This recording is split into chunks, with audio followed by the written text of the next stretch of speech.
Ariel, buenos días. Sí, buenos días. ¿Me Hola, escuchas? ¿qué tal? Muy buenos días, ¿cómo estás? Bien, gracias. Bueno, muchísimas gracias por acompañarnos, Ariel. Te agradecemos muchísimo pues tu presencia, te agradecemos tu tiempo para compartirnos acerca del judaísmo. Y bueno, bendito Dios, muchísimas gracias, Ariel, por tu amabilidad y por tomarte pues el tiempo para compartir con nosotros tu presencia, pues, Ariel, y ya te doy la palabra para que tú te presentes y nos compartas acerca de lo que nos quieras compartir de tu vivencia de fe. Bienvenido, Ariel, y muy buenos días. Bueno, gracias. Gracias por esa presentación. Buenos días a todos. Pues yo quiero compartirles un poco lo que es de judaísmo para tal vez enriquecer un poco su cultura y que sepan que los judíos y los cristianos somos hermanos desde cierto punto de vista. Eh, el judaísmo comenzó con el patriarca Abraham y el judaísmo es una de las religiones que se llaman de las religiones semitas. Semitas es desde Adán a Noé, hubieron 10 generaciones, right? Desde el primer hombre hasta Noé. Y Noé tuvo 3 hijos, uno de ellos se llamó Sem, y de Sem vienen todas las religiones semitas, por eso se llama así. Después, 10 generaciones después de Noé vino Abraham, y de Abraham vino Isaac, pero Abraham tuvo otro hijo que se llamó Ismael. Para aquellos que han leído la Biblia y los que no la han leído, Abraham tuvo 2 hijos, Ismael y Isaac, o Isaac. Ismael es el fundador de las naciones árabes y Isaac es el fundador, o sea, del judaísmo. Y Isaac tuvo 2 hijos también, uno se llamó Jacob y el otro se llamó Esaú. De Esaú viene la nación romana. El nieto de Esaú fundó Roma y Jacob, de Jacob salieron 12 tribus, que son las 12 tribus que salieron de Egipto cuando eran esclavos. Fuimos esclavos en Egipto por 400 años y Dios nos sacó de Egipto, nos llevó por el desierto y nos entregó lo que nosotros llamamos la Torá. La Torá es la Biblia, en realidad. Fueron las 2 tablas con los 10 mandamientos, pero aparte de eso, Dios le dictó a Moisés para que escribiera los primeros 5 libros de la Biblia, que son Génesis, Éxodo, Levítico, Números y Deuteronomio.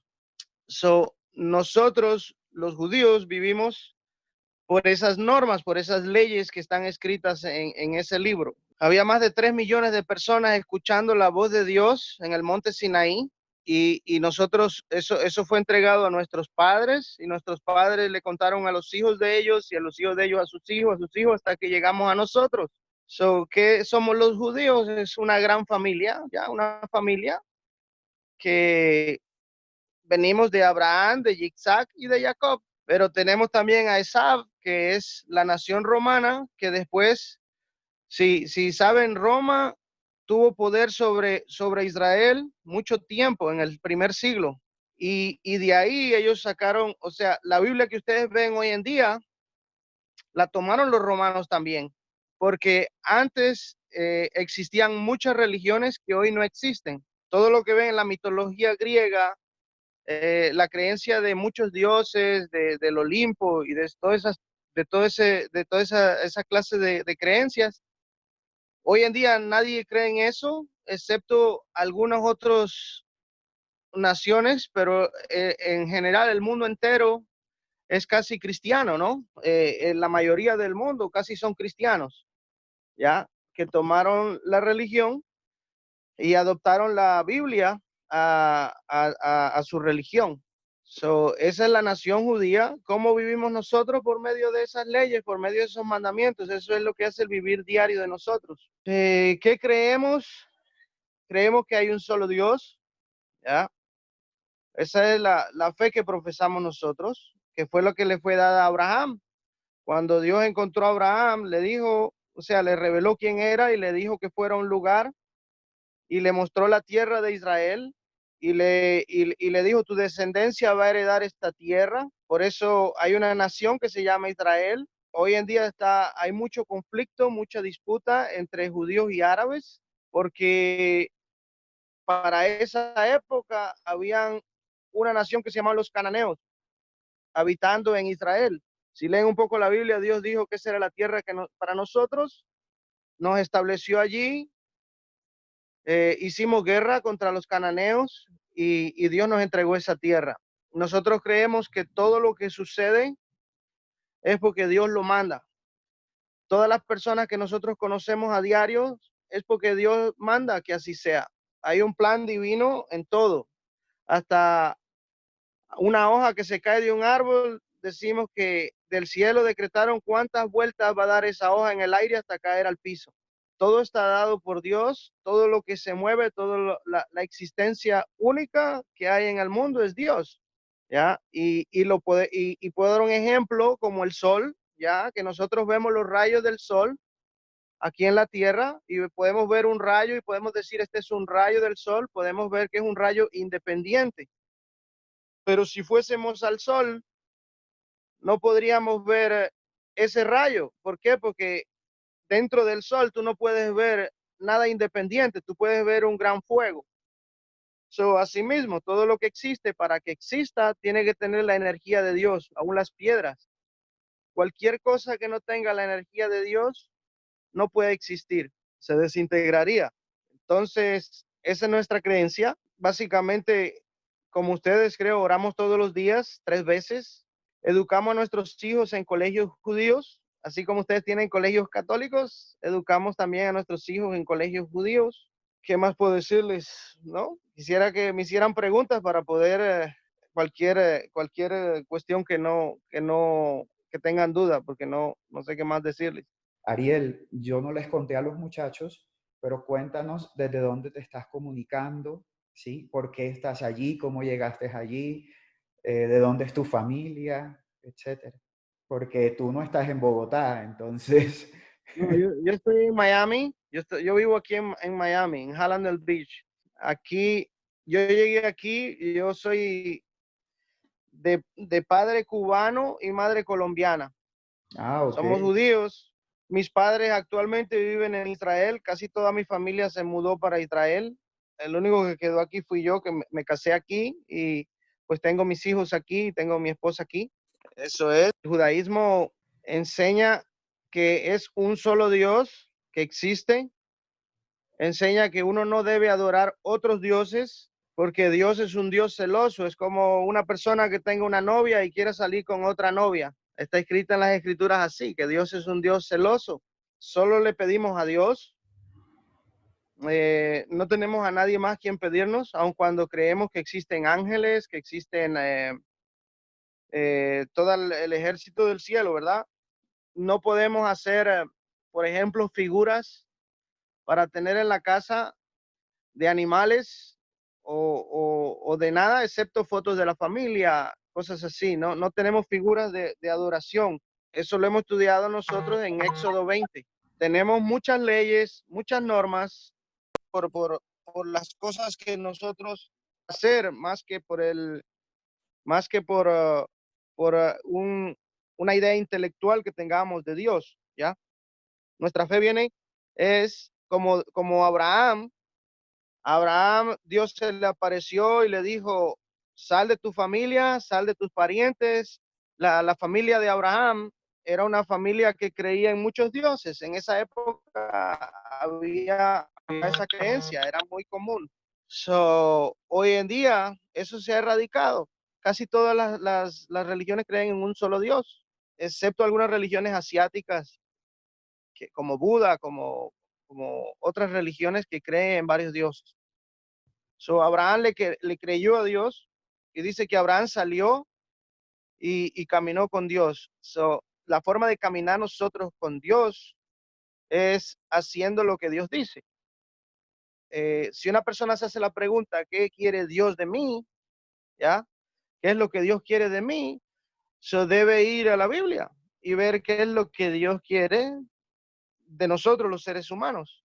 La idea que nosotros tenemos, ¿ya?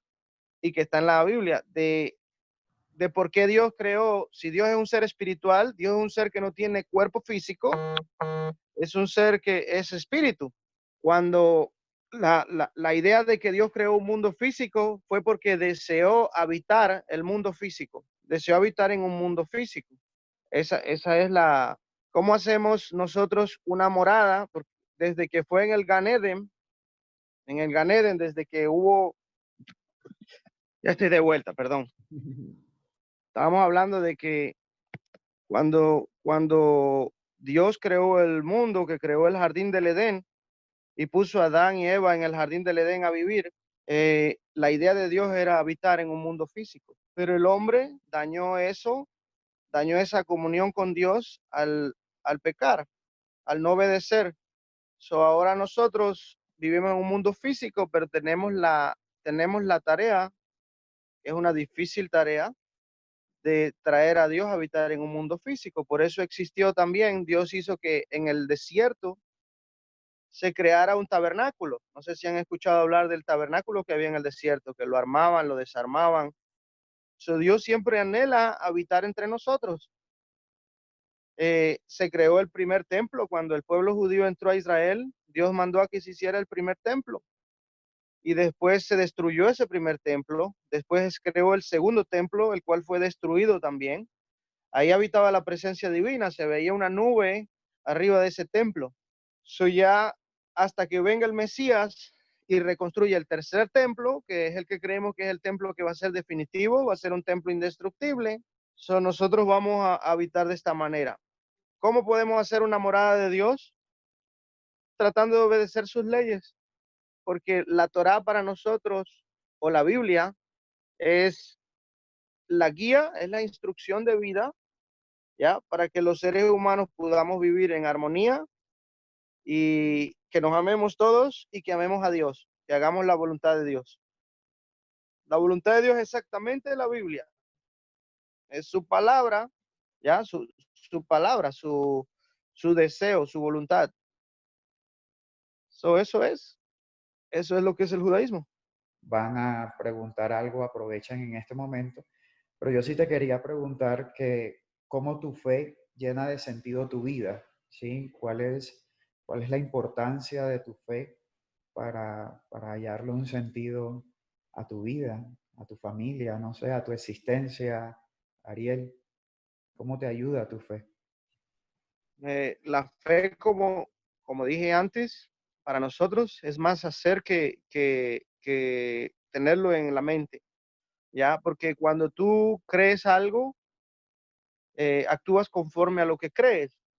Hoy en día muchas personas creen algo, actúan al contrario de lo que creen y dicen al contrario de lo que están pensando también, ¿ya? Nosotros creemos que Dios es uno, creemos que Dios dio la Torá en el monte Sinaí y que lo que hay ahí es para nosotros.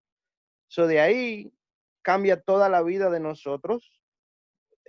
¿Por qué? Porque vivimos para eso, ¿ya? Estamos pendientes.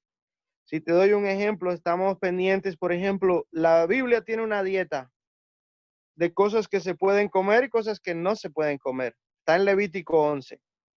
Entonces dice, de los animales de la tierra, los que tengan la pezuña hendida y que rumien.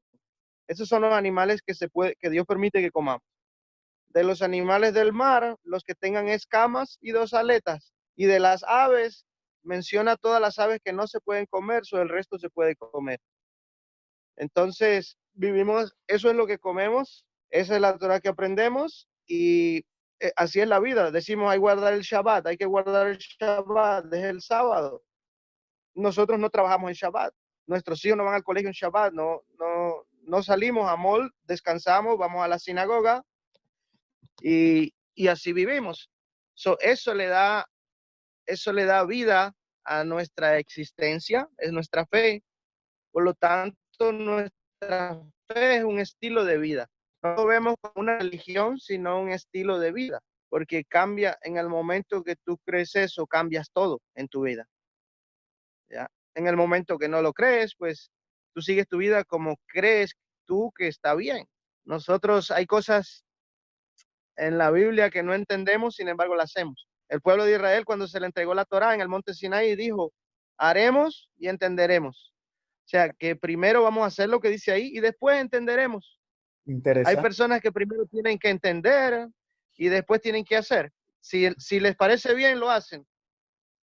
Nosotros creemos que eso, como todo lo hizo Dios, es perfecto, aunque no lo entendamos. Por aquí hay una pregunta de Juan Pedraza. ¿Aló?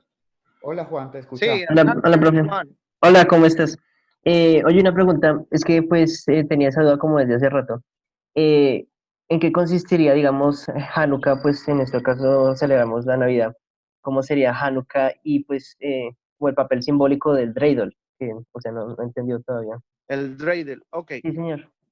La fiesta de Gracias. Hanukkah fue el tiempo en que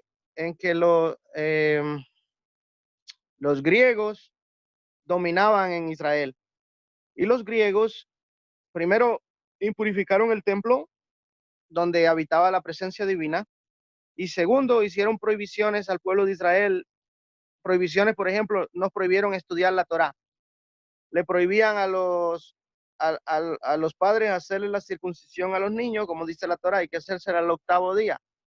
Prohibieron eso, prohibieron casarse, prohibieron, hicieron un montón de cosas, ¿ya?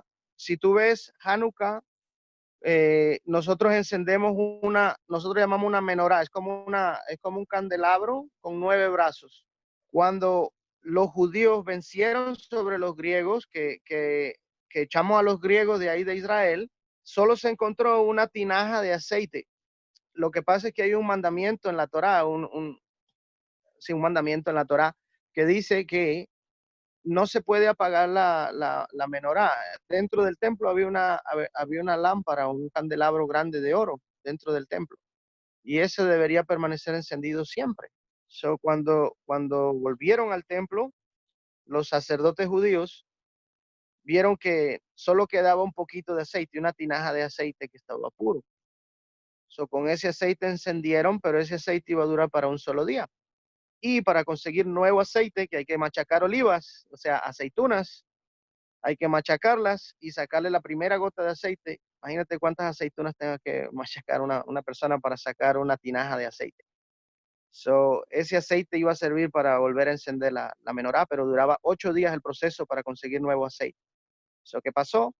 Encendieron esa menorá con esa tinaja de aceite y mientras empezaron a hacer otro aceite. El milagro que pasó en Hanukkah fue que ese aceite duró los 8 días hasta que hubo un nuevo aceite. ¿Ya? Y aparte de eso, pues nosotros vemos como milagro que hayamos podido vencer a los griegos cuando los griegos eran un ejército muy grande y el pueblo judío no tenía ni ejército en ese momento. Eran hombres, era un pueblo, pero no era un ejército. Entonces, Hanukkah para nosotros es un tiempo de milagros.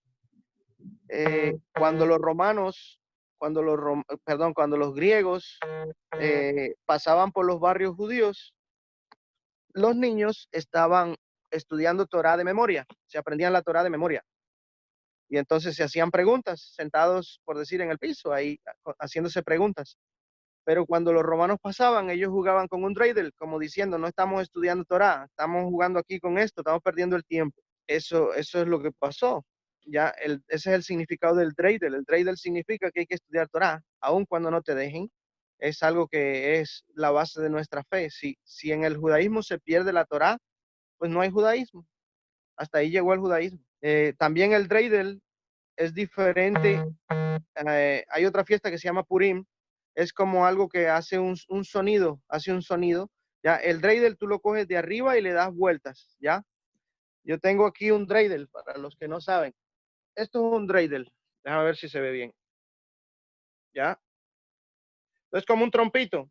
Tú le das la vuelta, pero ves que mi mano lo coge desde arriba. Entonces, decimos que esto es un milagro que Dios lo mandó desde arriba hacia abajo, lo cual es algo que hizo Dios, que nosotros no hubiéramos tenido la capacidad de hacerlo sin su ayuda, si Él no hubiera ayudado en eso. ¿Ya? Entonces, eso es lo que es Hanukkah. Hanukkah no tiene nada que ver con Navidad. En Hanukkah también damos regalos, se dan regalos también. A los niños dura 8 días la fiesta de Hanukkah porque fueron los 8 días de milagros. y cada noche se enciende una velita de ese candelabro.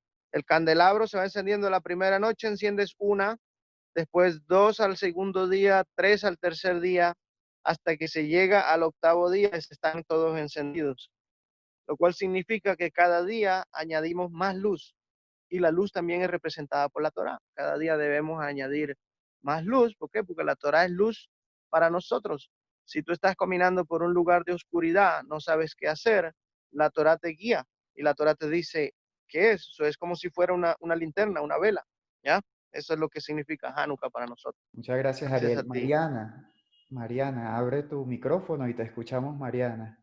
Hola, oye, una pregunta. Es Hola. que siempre he tenido la duda de por qué ustedes usan el kippah, creo que se llama, lo que usan en la cabeza. Sí, antes, esto es algo moderno. Porque antes, yo no sé si has visto las películas de los árabes, se usaba como un pañuelo enredado en la cabeza, ¿ya? La idea de cubrirse la cabeza representa primero que Dios es la autoridad que está sobre nosotros. Nosotros tenemos la kippah representando que tenemos una autoridad sobre nosotros. Nosotros mismos no nos mandamos, pero también es señal de respeto a Dios, ¿ya? Nosotros no usamos, igual los niños desde los 3 años empiezan a usar kippah, solo los varones. Las mujeres no tienen que usar, no tienen ese mandamiento, pero eso es lo que es la kippah. Gabriel, te Con gusto. escuchamos. Abre tu micrófono, Gabriel. Hola, buenos días. Una pregunta. Actualmente, pues, o sea, mirando retrospectivamente, ¿qué es lo que piensan judíos sobre Jesús y cómo lo ven los judíos? Primero, los judíos creemos que Jesús es otro judío, ¿no? Jesús nació en Israel y fue judío. Honestamente no sé que Jesús es muy inteligente, ya enseñó mucho, pero para nosotros los judíos no representa que sea el Mesías, ¿ya? Nosotros nos guiamos por las profecías de la Torá, que dice, por ejemplo, los profetas dicen, ¿qué es lo que va a hacer el Mesías? Los profetas dicen, por ejemplo, el Mesías va a reconstruir el tercer templo cuando venga. Eso no ha pasado. Muchas personas pueden decir, puede ser en su segunda venida, ¿verdad? Ok. Te digo esto porque los judíos creemos en todo aquello que viene de manos judías, ¿ves?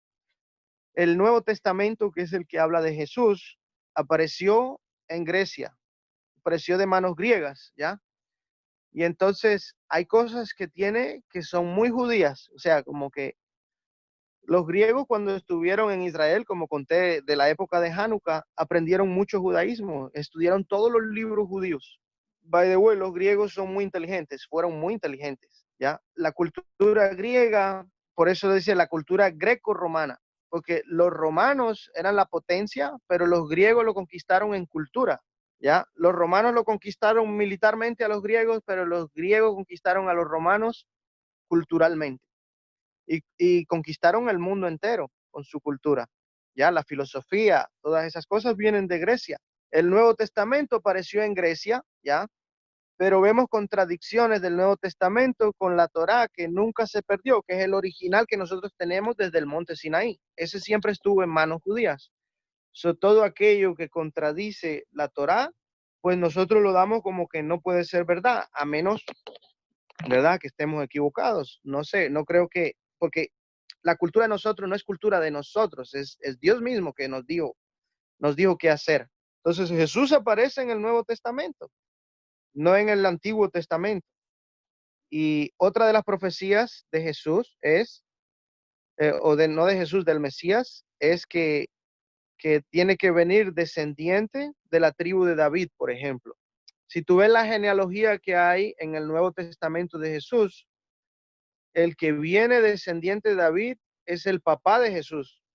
Por ejemplo, ¿cómo se llama? José, right? José no es el padre de Jesús. Dios le prometió, de tus entrañas sacaré al Mesías, ¿ya? A David.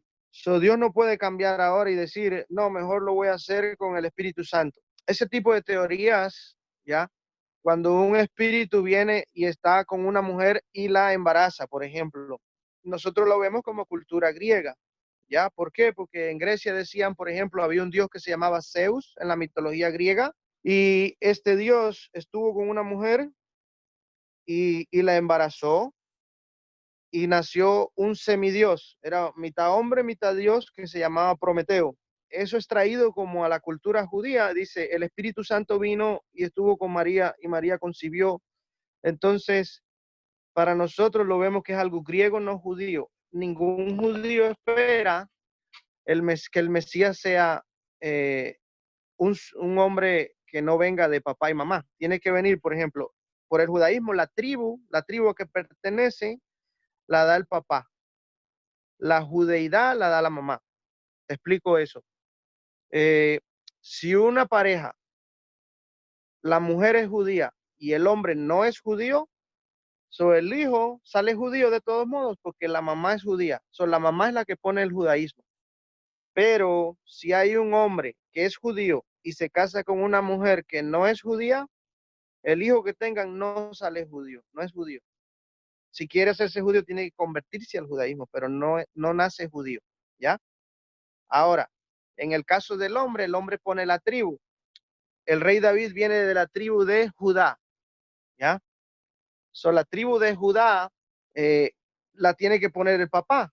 José era de la tribu de Judá, pero resulta que Jesús no es hijo de José. Entonces, María viene de la tribu de Benjamín, el hijo más pequeño de Jacob, Binyamin. Entonces, ¿cómo explicamos que Jesús sea descendiente de David? Entonces, ahí se salta las profecías, como decir, voy a creer en algo que las profecías no dicen. Eso más que todo, el judaísmo ha sido un poco, ha sido para los judíos, fíjate, los judíos fueron asesinados en muchos lugares, en las cruzadas, en la Inquisición, con el nombre de Jesús. O sea, mataron muchos judíos, inclusive Hitler en el Holocausto. Hitler fue un hombre que dijo, los judíos mataron a Jesús. Y evidentemente los judíos entregaron a Jesús a los romanos lo mataron. Sin embargo, fueron los judíos los que se lo entregaron a los romanos. No sé cómo la historia va a terminar, pero en el momento que venga un hombre, ya, y construya el tercer templo y dice otra profecía es que él va a llevar a todos los judíos a Israel a vivir y va a haber paz de mar a mar, todos los hombres vamos a estar en paz. Entonces, en ese momento, todos los judíos van a seguir a ese Mesías.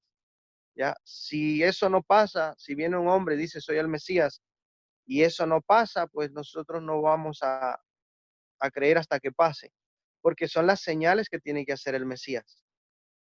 El Mesías no necesita resucitar muertos. Nosotros no creemos por ejemplo, el hecho de que una persona haga un milagro no significa que nosotros lo vamos a seguir por eso, porque nosotros hemos visto muchos milagros en nuestra vida. Nosotros vimos como el mar se abrió cuando salimos de Egipto, que Moisés abrió el mar. Esa éramos nosotros, pasamos por entre el mar, esos fueron nuestros padres. Ya, nosotros hemos visto milagros y sabemos que también del lado de la impureza, o sea, de otro lado, existen también milagros. En el palacio del faraón, cuando Moisés convirtió, por ejemplo, su bastón en una serpiente, el faraón trajo sus magos y sus magos también convirtieron sus bastones en serpientes. Podemos ver que hay un lado de santidad y hay un lado de impureza que existe en el mundo.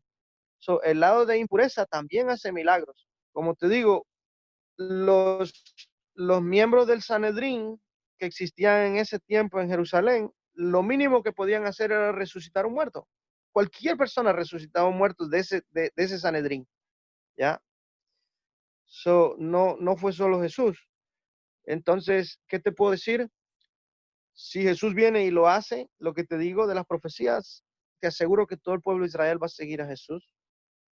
Pero si no lo hace, no lo vamos a seguir hasta que lo haga. ¿Ya? Por lo pronto quiero despedirme pues de Ariel, ¿sí? Y Ariel, para despedirme de ti, quiero ayudarme de la bendición de Aarón. Una bendición que a mí me parece verdaderamente preciosa y que yo creo pues que para ustedes también en el judaísmo la reconocen como una bendición sacerdotal y que tiene pues por supuesto mucho poder y que esta bendición pues recaiga sobre ti y sobre toda tu familia durante toda tu vida. Dice en el libro de Números, creo que está en el libro de Números, ¿sí? Creo que sí. Dice que el Señor te bendiga y te proteja, que el Señor sea bueno contigo y te tenga compasión, que el Señor te mire con amor, te muestre su rostro y te haga vivir en paz. Amén. Gracias. Muchísimas gracias, Gracias a todos ustedes Ariel. por escucharme. Un abrazo caluroso para todos y estamos a disposición cuando necesiten. ¿Ok?